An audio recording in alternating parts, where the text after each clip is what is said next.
Do you ever wonder what happened to Legolas and Gimli after the War of the Ring? Well, wonder no more. So our favourite best friends relationship started out a bit rocky, and it wasn't until the Fellowship stayed in Lothlorien and Gimli gained an admiration and love for Galadriel that Legolas started to have a bit of respect for them and their bond began to grow. In the Two Towers, the two make a promise to each other. Legolas promises that he will travel with Gimli to the glittering caves behind Helm's Deep, and if he does that, Gimli must travel with Legolas into Fangorn Forest. So with that promise set, they already had some plans post-Ring.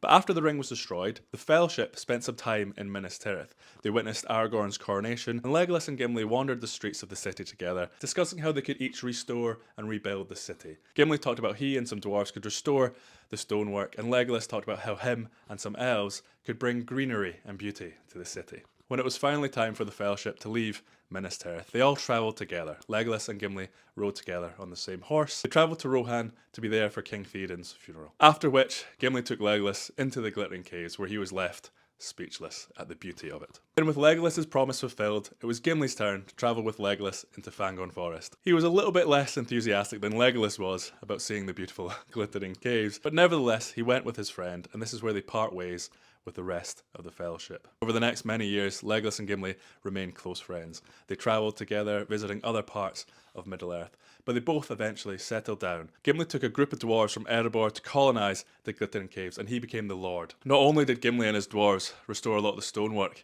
in Minas Tirith, they also built the city brand new mithril gates. That's a very kingly gift. Legolas took a group of elves from his father's kingdom in Mirkwood to Ithilien in Gondor and restored it to one of the most beautiful places in the country of Gondor.